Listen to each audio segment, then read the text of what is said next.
2024 के प्रथम सप्ताह की बात है। विदेश की रहने वाली एक लड़की जो कि दुबई घूमने के लिए आती है। दुबई घूमते घूमते उसके दिमाग में ख्याल आता है कि क्यों ना एक प्रयोग कर लिया जाए।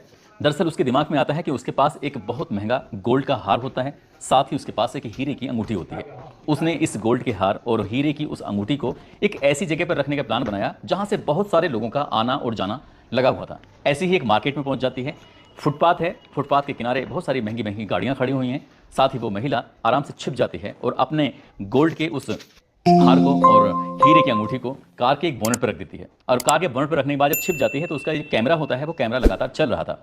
लगभग 30 मिनट का समय बीत जाता है। इस 30 मिनट के समय में किसी भी व्यक्ति ने, जबकि यहाँ से सैकड़ों लोग यहाँ से आते हैं जाते हैं, उधर निगाह जरूर जा रही थी, लेकिन किसी ने भी न तो उस हीरे की अंगूठी को उठाने की कोशिश की और ना ही गोल्ड के उस हार को उठाने की कोशिश की, जबकि उनकी कीमत बताई जाती है लगभग 12 से 15 लाख रुपए के आसपास वो गोल्ड होता है और हीरे की अंगूठी होती है। जब आधे घंटे बीत जाता है तब उस महिला को पूरा इत्मीनान हो जाता है कि आखिरकार इसको कोई उठाएगा नहीं, इसको कोई छुएगा भी नहीं। तभी वो एक वीडियो बनाकर सोशल मीडिया पर अपलोड कर देती है और जैसे ही सोशल मीडिया पर वीडियो अपलोड होता है तो पूरी दुनिया में इस वीडियो की चर्चा होनी शुरू हो जाती है।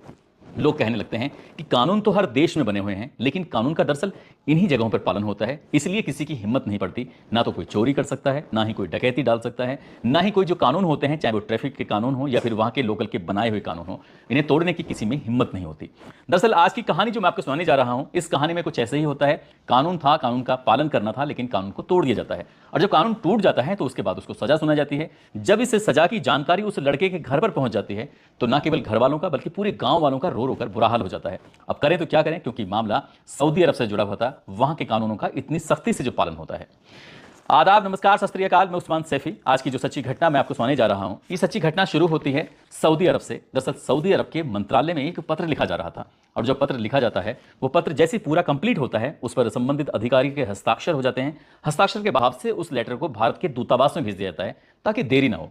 और जब देरी ना हो तो इसलिए जब भारत के दूतावास के उस अधिकारी के पास पहुंचता है तो वो कहते हैं कि इस लेटर को जितनी जल्दी हो सके भारत के विदेश मंत्रालय में पहुंचा दो ताकि किसी भी तरह की कोई लापरवाही नहीं होनी चाहिए। भारत के विदेश मंत्रालय में पहुंचता है, यानी कि दिल्ली आ जाता है और दिल्ली से वो लेटर चलना शुरू होता है तो सीधा उत्तर प्रदेश के जिला मेरठ के जिला अधिकारी के पास पहुंच जाता है। और जैसे ही जिला अधिकारी के पास वो लेटर पहुंचता है तो वो उस लेटर को आगे फॉरवर्ड कर देते हैं, यानी कि एसएसपी मेरठ के पास। एसएसपी मेरठ विपिन ताड़ा के पास जैसे ही वो लेटर पहुंचता है वो कहते हैं इस लेटर को रोकना नहीं है, जितनी जल्दी हो सके वहां पहुंचाइए। यानी कि संबंधित थाना होता है मुंडाली और वहां की थाना अध्यक्ष होती हैं सोमिया। सोमिया 1 दिसंबर 2024 की सुबह जब अपनी ड्यूटी पर आती हैं तो ड्यूटी पर आने के बाद अलग अलग कागजों पर वो सिग्नेचर कर रही थी। तभी एक छोटा सा कागज होता है, उस छोटे से कागज पर उनकी नजर पड़ जाती है। कागज कुछ इस तरह का था और इसी में उनके हस्ताक्षर भी हैं, यही वो कागज है। दरअसल इस पर ऊपर लिखा हुआ है नोटिस सूचना।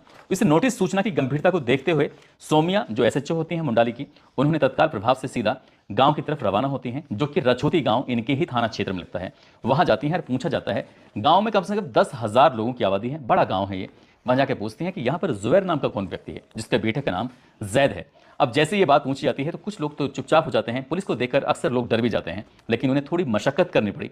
आखिरकार पूछते पाछते जैसे ही वो जुबैर के घर पहुंचते हैं, वहां जाकर पूछा जाता है कि आपका बेटा क्या सऊदी अरब में रहता है जिसका नाम मोहम्मद जैद है? वो कहते हैं हाँ जी है तो सही। बोले अच्छा, आपके बेटे को फांसी की सजा का हुक्म सुनाया गया है और वो फिलहाल जिहाद सेंट्रल जेल सुमेसी सऊदी अरब के अंदर है।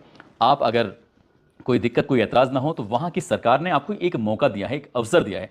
यदि आप दया याचिका डालना चाहते हैं, अपने बेटे की सजा को कम कराना चाहते हैं या माफ कराना चाहते हैं, तो आप दया याचिका डाल सकते हैं। यदि वहां की सरकार को सही लगेगा तो हो सकता है कि आपका बेटा बच जाए, यदि सही नहीं लगा तो उसकी मौत पक्की है। जैसे ही ये बात सूचना दी जाती है, सूचना देने के बाद उसके पिता होते हैं जुबैर, उनकी हालत खराब हो जाती है। देखते ही देखते घर के पूरे सदस्यों को इस बात का पता चल जाता है। घर के अंदर उनकी पत्नी है, रिहाना नाम है, उनके खुद का नाम जुबैर है, उनके 7 लड़के हैं और 2 लड़कियां हैं। 7 लड़कों में से जो 3 बड़े लड़के हैं, जिस मोइन, जैद, फैसल, ये सऊदी अरब में नौकरी करते हैं। नौकरी क्या, ड्राइवरी का काम करते हैं। वहां से जो 25-30 हज़ार रुपये महीने के मिलते हैं कमा कर देते हैं। एक बेटा है जो पुलिस की तैयारी कर रहा है, 2 बेटे हैं बाकी जो पढ़ाई कर रहे हैं।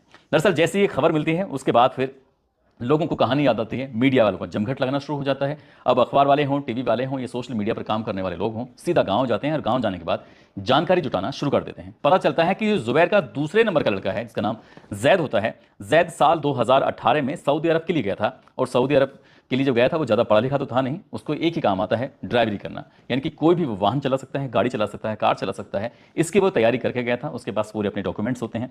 जब वहाँ पर जाता है तो एक सऊदी अरब की कंपनी होती है, उस कंपनी में उसको एक नौकरी मिल जाती है। लेकिन जैसे ही उसने उस नौकरी में उसने ज्वाइन किया तो उसको ऐसा लगता है जैसे कि यहाँ पर वेतन कम है, यदि यहाँ की जगह कोई दूसरी जगह स्विच करे तो शायद ज़्यादा पैसे मिल जाएंगे। इसलिए हर दिन काम जरूर करता था, लेकिन उसे कम वेतन का मलाल रहता था कि जिस हिसाब से वो यहाँ आया था उस हिसाब से उतने पैसे तो मिलते नहीं हैं। घर वालों को भेजे तो क्या भेजे, बचाए तो क्या बचाए, खुद खाए तो क्या खाए। इसलिए एक साल उसका कैसे गुजर जाता है उसको पता नहीं चलता। एक साल के बाद वो स्विच करता है एक दूसरी कंपनी में, अल जाफर कंपनी में वो स्विच कर लेता है, वहाँ जाता है, ज्वाइन कर लेता है और वहाँ पे वो गाड़ी चलाता है। अब वहाँ पर उसको तनख्वाह भी ठीक मिलने लगती है। उसकी लाइफ एकदम से बढ़िया सी चल रही थी, कोई दिक्कत नहीं, कोई परेशानी नहीं। ऐसा लग रहा था जैसे कि मुंह मांगी मुराद उसकी पूरी हो चुकी है, अब सब कुछ बिल्कुल ठीक चल रहा है। लेकिन एक दिन उसकी कार का एक्सीडेंट हो जाता है। कार का एक्सीडेंट कुछ ज़्यादा बड़ा था। जैसे ही मालिक को ये बात पता चलती है तो मालिक को बहुत ज़्यादा गुस्सा आता है।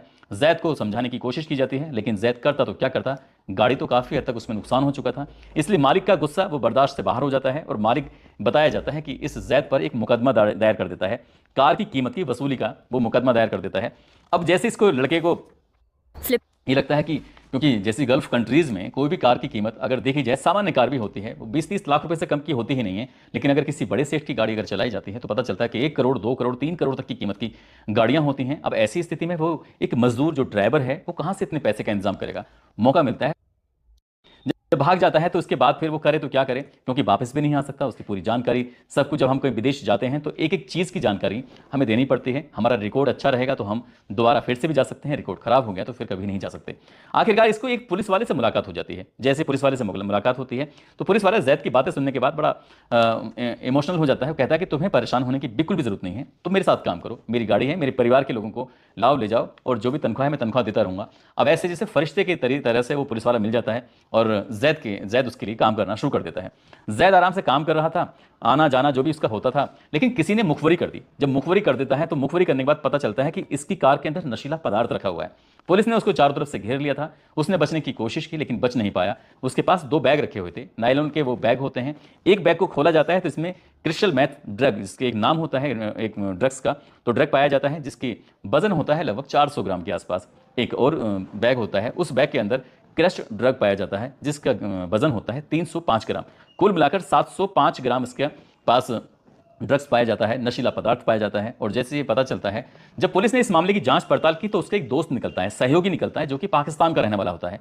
पुलिस उसको भी पकड़ती है, जैद को भी पकड़ती है। इन दोनों को पकड़ने के बाद गिरफ्तार किया जाता है और 15 जनवरी 2023 को इनको जेल में डाल दिया जाता है। और जब जेल में जाते हैं तो उसके बाद जैसे इंडिया में कोई केस होता है और केस के बाद फिर पैरवी होती है, पुलिस चार्जशीट लगाती है, अदालत मामला पहुंचता है, वकील जिरह करते हैं, जज सुनवाई करते हैं। इस तरह से लगातार वो तारीख पे तारीख पड़ती रहती हैं और तारीख पे तारीख पढ़ने के बाद यह मामला सरकार से सीधा सीधा टकराव की स्थिति बन जाती है। क्योंकि यहाँ किसी का मर्डर नहीं हुआ है, बल्कि सरकार यानी कि पुलिस ने पकड़ा है और सरकार ही पैरवी कर रही है। ऐसी स्थिति में जो भी पुख्ता सबूत इनके खिलाफ जुटाए जा सकते थे, पुख्ता सबूत जुटाए जाते हैं। मीडिया रिपोर्ट ये कहती है जैद और जो पाकिस्तानी वो लड़का उसका सहयोगी होता है, इन्होंने अपने जुर्म को कबूल कर लिया। जैसे ही अपना जुर्म कबूल कर लिया जाता है, क्रिमिनल कोर्ट मक्का की जो आपराधिक न्यायालय होता है वहां पर संयुक्त जजों की पीठ बैठती है।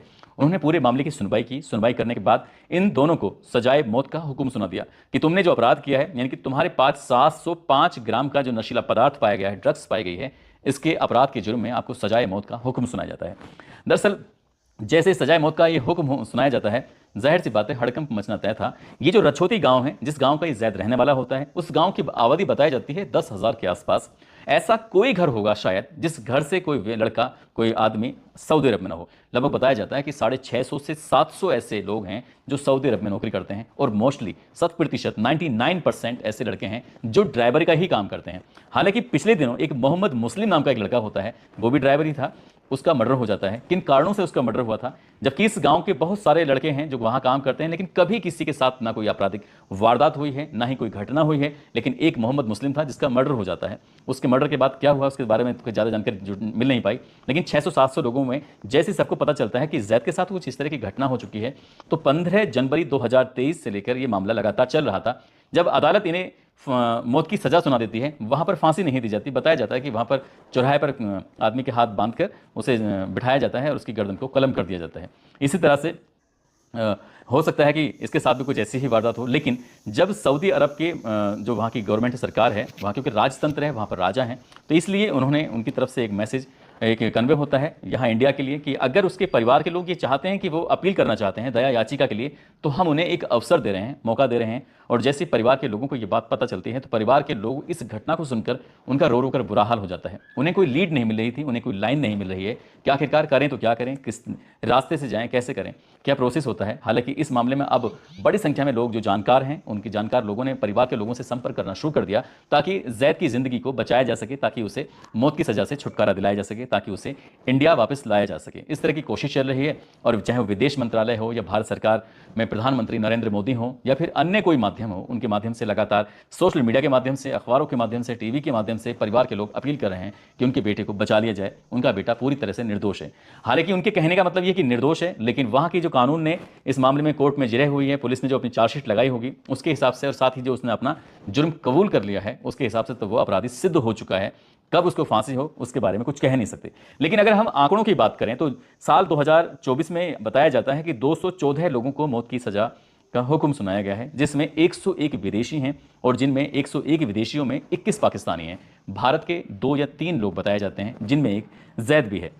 अब ये जो आंकड़े हैं लगातार बढ़ रहे हैं। साल 2023 की अगर हम बात करें तो 34 लोगों को मौत की सज़ा दी गई थी, और 2022 की अगर बात करें तो 34 लोगों को, दोनों साल 34 लोगों को सजा दी गई थी। ये आंकड़ा 3 गुना से कहीं ज़्यादा हो चुका है जो विदेशियों को, जिसमें अब की बार साल 2024 में 101 विदेशी हैं और टोटल मिला के 214 लोग हैं। आगे क्या होगा क्या नहीं होगा, उसमें बताया जाता है कि जितने भी इन लोगों को सजा सुनाई गई है उसमें काला जादू, राजद्रोह, हत्या, रेप, ड्रग, इस तरह के जो आरोप हैं, उन आरोप में जब सिद्ध हो जाता है उसके बाद ये सजा दी जाती है। बीच चौराहे पे लेके जाते हैं, हज़ारों की संख्या में लोग देख रहे होते हैं, उसको बिठाया जाता है, हाथ उसके बांध लिए जाते हैं, सर पे कपड़ा रखकर, और कोई जल्लाद आता है और गर्दन को कलम करके निकल जाता है। यानी कि ये एक साथ, ये शायद दुनिया के किसी इतिहास में ऐसा पहली नहीं, वैसे यहाँ पर इन देशों में, गल्फ कंट्रीज़ में ऐसा होता है कि अगर कोई अपराध करेगा तो उसके लिए कानून का इतना खौफ पैदा कर देते हैं कि वो कानून का दुरुपयोग करने से पहले, कानून को तोड़ने से पहले हज़ारों बार सोचता है।